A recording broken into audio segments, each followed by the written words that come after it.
the Singapore mission itself, it actually shrunk by the time I got to it. It had actually included Pakistan, and Sri Lanka, and I think other parts of India. I can't remember, but it kind of shrunk down.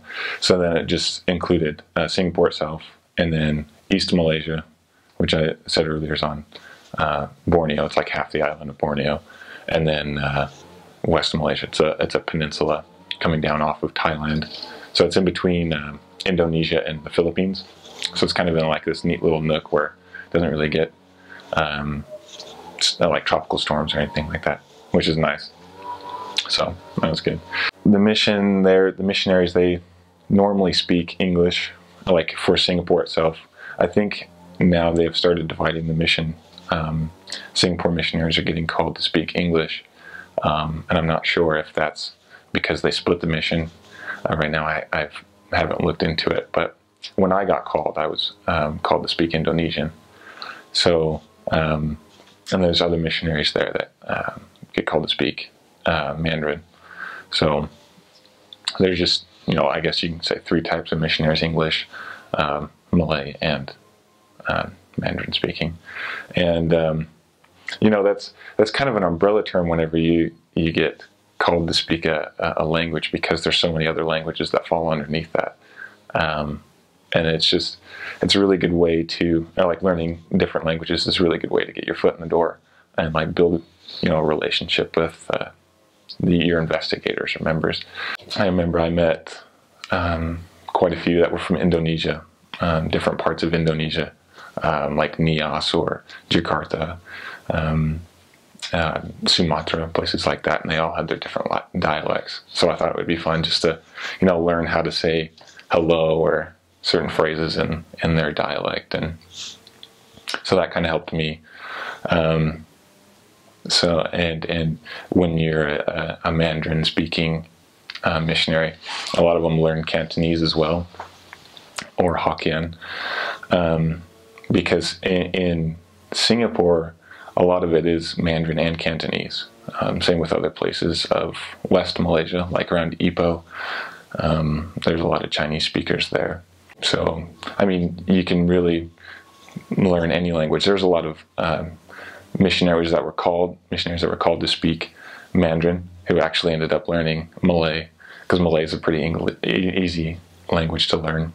So they were, pretty good at both. And a lot of missionaries could like spew out a few words in a lot of different languages.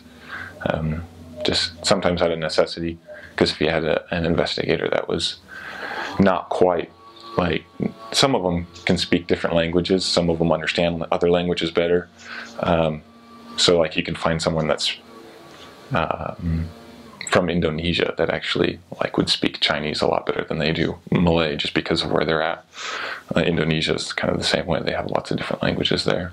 The closest temple would be, well, now is going to be Thailand, now that was announced and being built.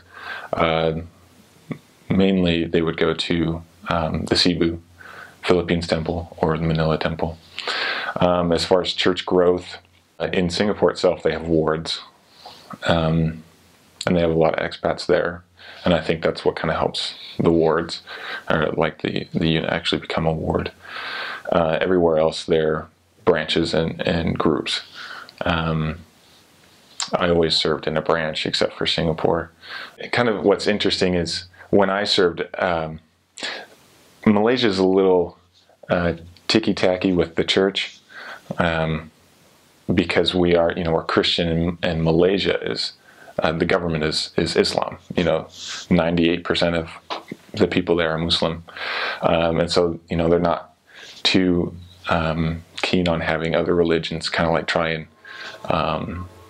overstep their boundaries. Not that we were or anything, but they're just kind of wary of that kind of thing, because they've had problems with Christian churches in the past.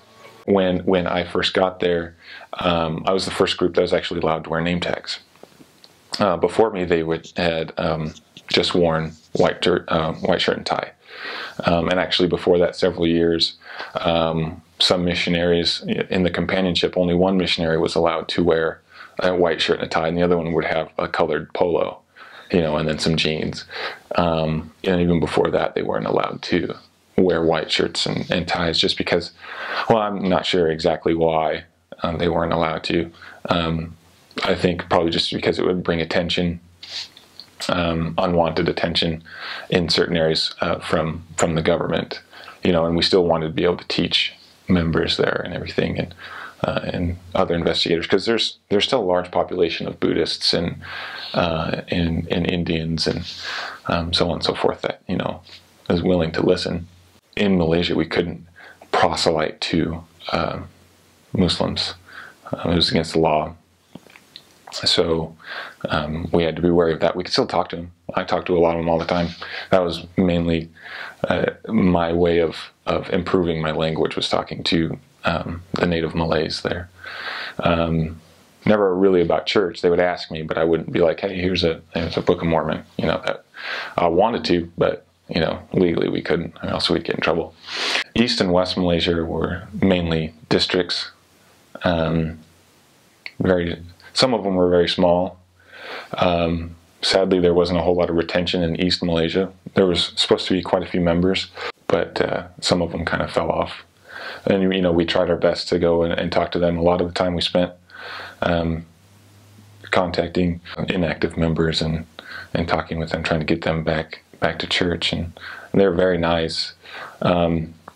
Sometimes the retention, like the lack of retention, was due to them moving, and we just didn't know that they had moved, because at least in East Malaysia, you talk to a lot of Ibans, and a lot of them are kind of like workers, just laborers, and they would live on site of the building or whatever they're constructing, and then they would move after a while, and they usually would move back to kampong, which means village.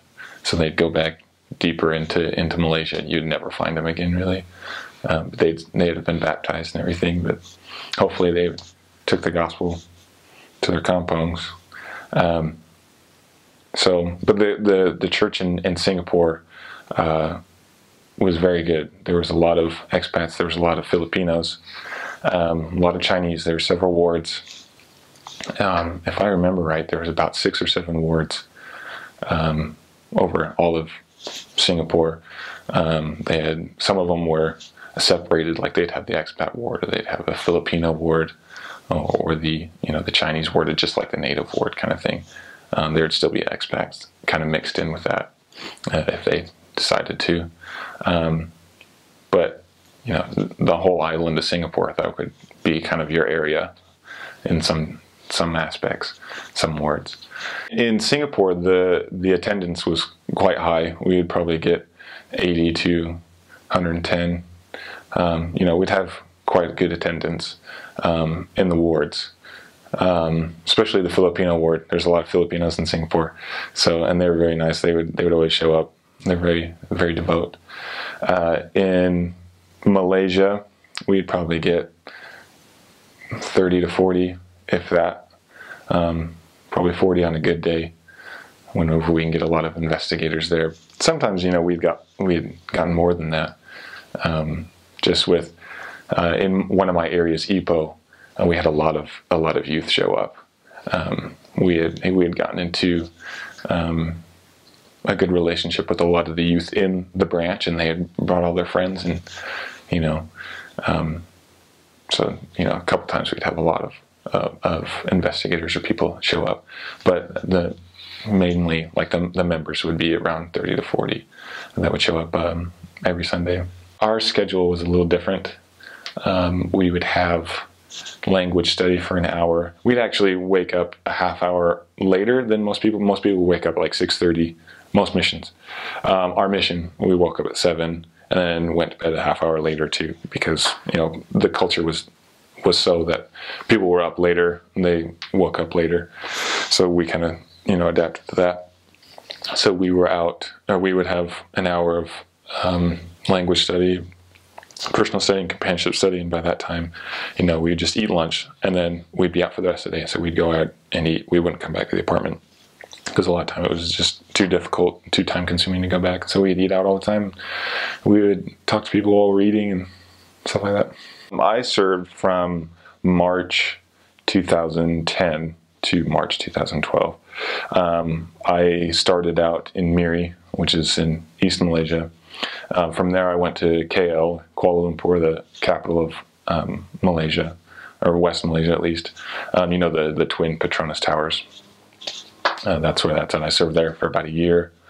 Then I moved to Ipoh, which is higher up in West Malaysia, closer to Thailand,